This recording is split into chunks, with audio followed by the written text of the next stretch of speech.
గ్రంథంలో 51వ కీర్తనలో 10వ వచనంలో ఉంది.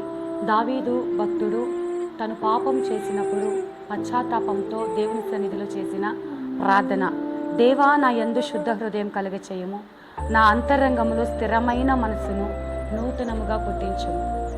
ఈ మాటలు వింటున్నటువంటి ప్రియ దేవుని జనాంగమా, నువ్వు ఏ పాపము చేసి అయ్యో నేను దేవునికి దూరం అయిపోయాని, గత కాలంలో నేను ఎంతో పరిశుద్ధంగా ఉండేదానను, మరి నా యొక్క పరిశుద్ధతంతా పోయిందే, నేను ఇంతకు ముందున్న ప్రార్థన జీవితం నాకు లేదే, నేను చూడకూడనివి చూస్తున్నాను, మాట్లాడకూడనివి మాట్లాడుతున్నాను, వెళ్ళకూడని స్థలాలకు వెళుతున్నాను, నాలో అపవిత్రత ఏలుబడి చేస్తుంది, నేను లోక సంబంధమైన పాపంలో పడిపోయి ఉంటున్నాను, నేను పాపం చేశాను, దేవుడు నన్ను క్షమిస్తాడా అని రాత్రికాల సమయంలో ఎంతమంది అయితే ఈ యొక్క మాటలు వింటూ ఉన్నారో వారితో దేవుడు మాట్లాడుతున్నాడు.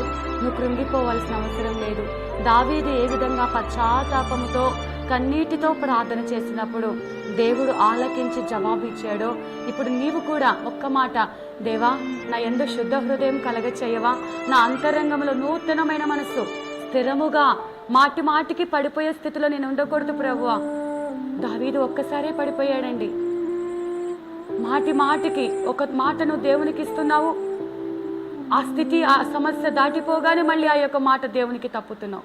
ఎన్నిసార్లు దేవుని దుఃఖ పెడతావు? దేవుని సన్నిధిలో ఉన్నటువంటి నీవు దేవునికి ఇచ్చిన మాటను జ్ఞాపకం చేసుకో. అయ్యా నాకు శుద్ధ హృదయం ఇవ్వయ్యా, నాకు స్థిరమైన మనస్సు ఇవ్వు ప్రభా, నూతనముగా పుట్టించు ప్రభా, నీ సన్నిధిలో నుండి త్రోసివేయద్దు ప్రభా. అయ్యా నీకు దూరంగా నేను బ్రతకలేనయ్యా, నీతోనే నాకు ఆనందమయ్యా, నీ సన్నిధిలోనే నాకు నెమ్మదయ్యా. నన్ను త్రోసివేస్తే ఆ లోకంలో అపవాది గర్జించు సింహం వల్ల ఎవరిని మింగుదనా అని పొంచి ఉన్నది. ఆ అపవాది చేతుల నుండి విడిపించబడాలి అంటే దేవుని రెక్కల క్రిందే నీకు ఆశ్రయం. ఆయనే బలమైన దుర్గముగా ఉంటున్నాడు.